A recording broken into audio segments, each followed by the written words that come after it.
রুমের ভেতরের ইন্টেরিয়রটা বেশ আধুনিক। প্রথমেই চোখে পড়ে বিশাল একটি আরামদায়ক বিছানা, যা দীর্ঘ ভ্রমণের ক্লান্তি এক নিমেষেই দূর করে দেবে।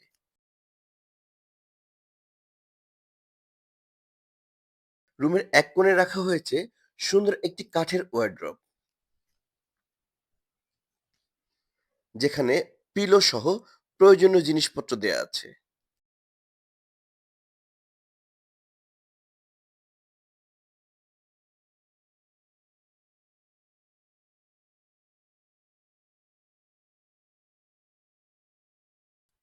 এই ছোট্ট বারান্দাটাই রুমের সবচেয়ে শান্ত জায়গা।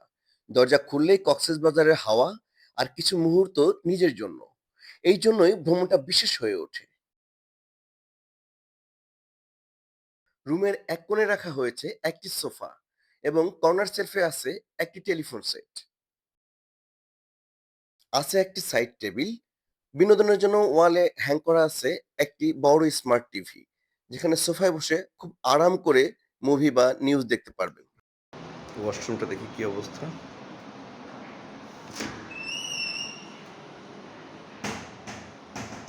বেশ নিট অ্যান্ড ক্লিন।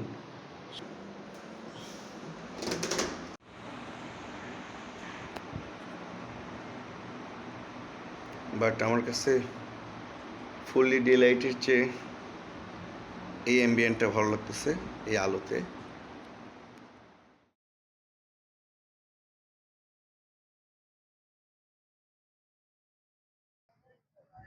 অলরেডি চলে আসছি সুগন্ধা বিচে। আর সত্যি বলতে হাঁটতে একটু কষ্টই হচ্ছে। এই জন্যই বোধ হয় এটা পৃথিবীর দীর্ঘতম স্যান্ড বিচ বলা হয়। এত বালি, বালিতে হাঁটতে কষ্ট হচ্ছে। তারপরে আবার প্রচন্ড রোদ, তবুও ভালো লাগছে। যেহেতু মানে সাগরের কাছে দাঁড়ানো বা সাগরের সামনে ঘুরছি, ভালো লাগাটাই স্বাভাবিক। আসলে পানিতে নামার কোনো ইচ্ছে আমার নেই এই মুহূর্তে, আমি নামবো না, প্রিপারেশন নিয়ে আসি নাই। ও,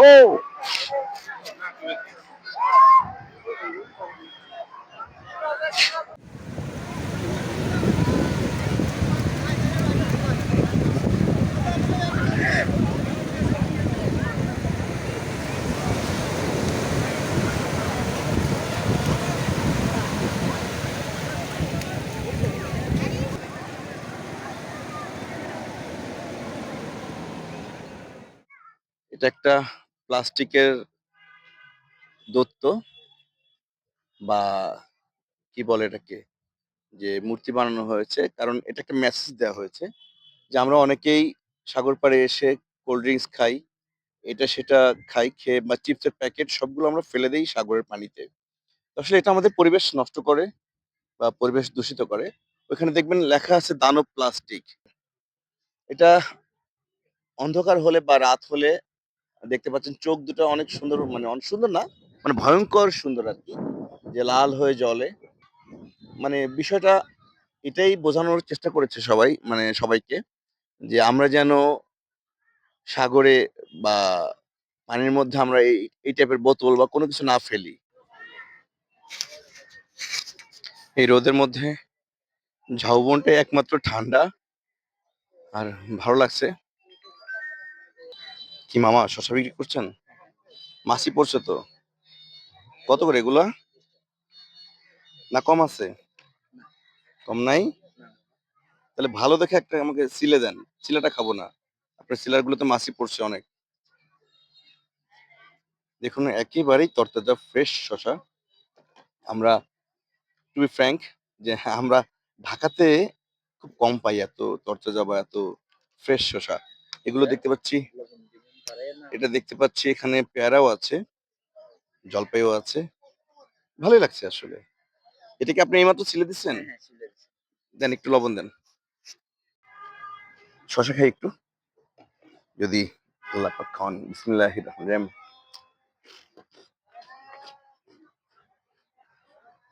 আলহামদুলিল্লাহ, একেবারেই ফ্রেশ, খুবই ভালো। খাবেন, এরকম রোদের মধ্যে ঘুরবেন, আর আমার মতো শশা খাবেন, ভুঁড়িও কমবে, আবার তৃষ্ণাও মিটবে। খাই। আসলে বীজ থেকে এই রোদের মধ্যে অনেক বেশি হাঁটাহাঁটি করলাম, টায়ার্ড হয়ে গেছি। টায়ার্ড হয়ে যাওয়ার পরে চা খাচ্ছি, আলহামদুলিল্লাহ। আর এই মামার দোকানে একটা কক্সবাজার লোকাল পানি, মানে আই মিন সম্ভবত এটা মানে ইয়ে টিউবওয়েলের পানি আর কি, ফ্যান্টাস্টিক আলহামদুলিল্লাহ। আর মামা অনেক ভালো মানুষ। আমি বলছি যে মামা এটা ওই মানে অন্য বোতল বোতল পানির চেয়ে মানে টেস্টি। মামা বলে বোতলটা নিয়ে যান মামা। আসলে মানুষকে জাজমেন্ট করা, বাইরে থেকে জাজমেন্ট করা যায় না। মনটা আসলে কেমন তার সাথে কথা বলে বোঝায়। ভালো লাগলো, মুগ্ধ করলাম আমাকে। যাক, সব মামারাই মামার মতো হোক। আমি একটু চা খাই। কক্সবাজারের কাণ্ড দেখেন, একদিকে শ্বশুর বাড়ি, আরেকদিকে জামাই আদর। ভাবছি শ্বশুর বাড়ি গিয়ে জামাই আদরটা নিয়েই আসি, কি বলেন?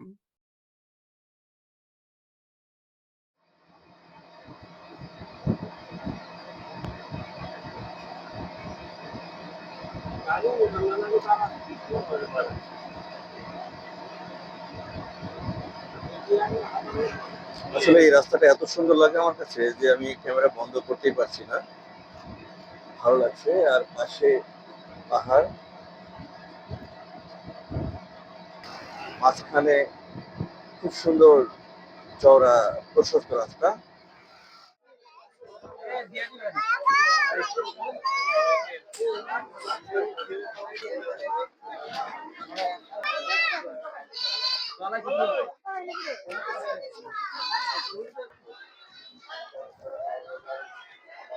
বেশ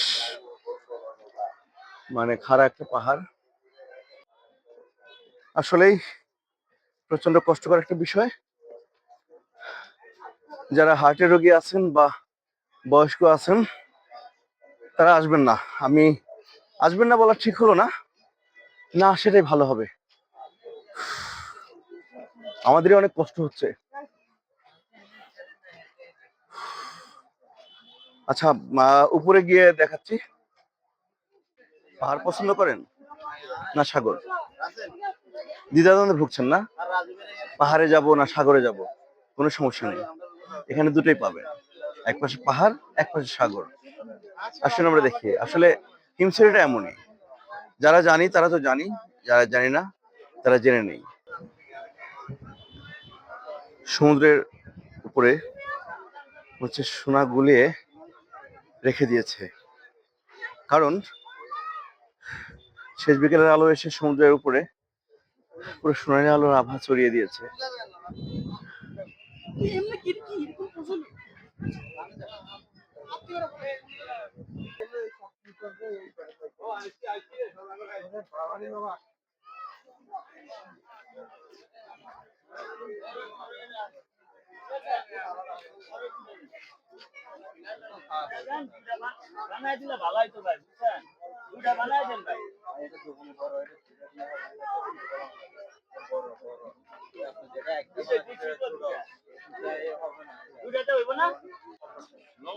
পঞ্চাশ। আর জুস গুলো ভেরি গুড। কেউ চাইলে টায়ার্ড হয়ে উপরে উঠে খেতে পারেন, সরি পান করতে পারেন। দেখুন, নয়না ভিরাম, কক্সবাজার। এরকম দৃশ্যে যদি নিজেকে একটু সামিল না করি তাহলে কেমন হয়? এত কষ্ট করে উপরে উঠলাম, আর যদি নিজেকে একটু না দেখি।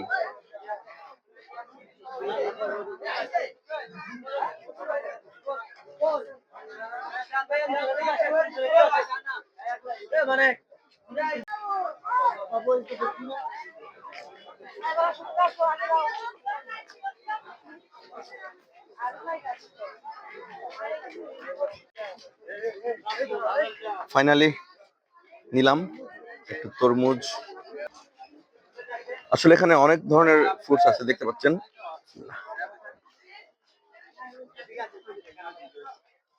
আর খেতেও খারাপ না, কারণ হচ্ছে যে এমনিতে পাহাড়ে উপরে উঠছি, ওঠার পরে টায়ার্ড হয়ে গেছি, পিপাসা লাগছে, খুব স্বাভাবিক। তখন একটু জুসি জুসি ওয়াটারমেলন, খারাপ লাগছে না, ভালো।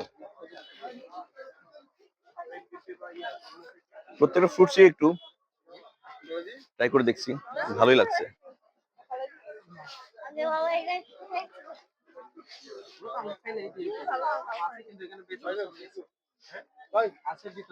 এর মধ্যে পেয়ারাটা দেওয়া বোধহয় ঠিক হয় না, কারণ এমনি জুসি ফ্রুটস এর মধ্যে পেয়ারা একটু কেমন যেন লাগে, তবুও ভালো, খাই।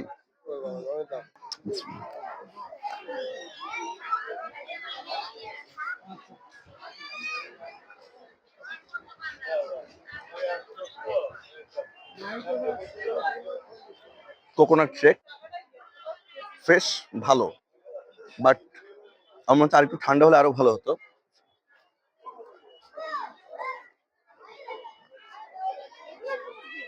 এত উপরে এসে যে কোকোনাট ফ্রেশ কোকোনাট শেক পাচ্ছি, এটাই অনেক কিছু। এখানে ছবি তোলার মতো কোনো স্কোপ নেই, সুযোগ নেই। আমরা একবার এখান থেকে নিচের ভিউটা দেখি যে কত উপরে উঠে গিয়েছিলাম আমরা।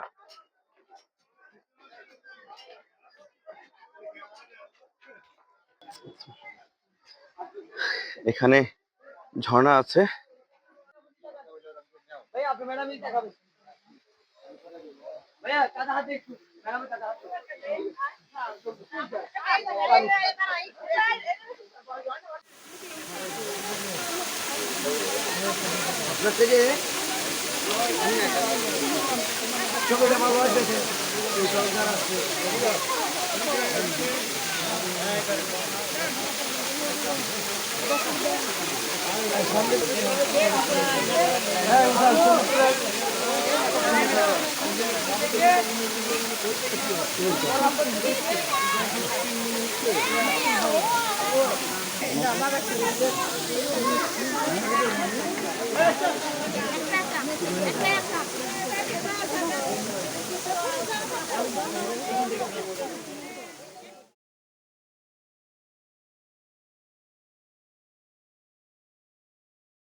আর এই দেখুন হিমছড়ির সিগনেচার পাথরের মালার দোকানগুলো, কি দারুণ দেখতে তাই না?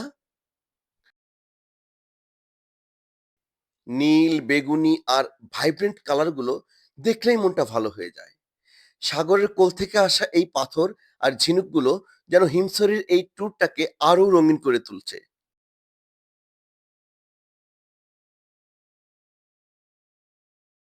আপনি যখন পাহাড় থেকে নেমে এই মালার দোকানগুলোর পাশ দিয়ে যাবেন, তখন এই ছন্দ আর দুলনি আপনাকে থমকে দাঁড়াতে বাধ্য করবেই। এক একটা মালা যেন কক্সবাজারের এক একটা রঙিন স্মৃতি। সারাদিন ঘোরাঘুরির পর ক্লান্ত শরীরে রাতের খাবারের জন্য এলাম কলাতলি বিচে। এখানকার নিয়মটা বেশ মজার। টাটকা মাছ পছন্দ করলেই তারা সাথে সাথে বারবিকিউ বা ফ্রাই করে দেয়। আমিও মাছ বেছে নিলাম, কিন্তু ভুলবশত তখন আমার মাইক্রোফোন অফ ছিল।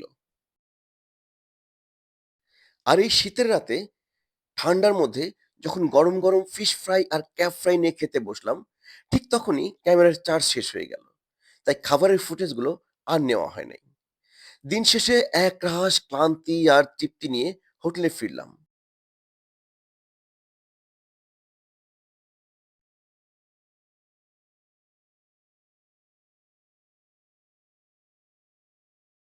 এভাবেই শেষ হয়ে গেল আজকের দারুণ এক ভ্রমণ।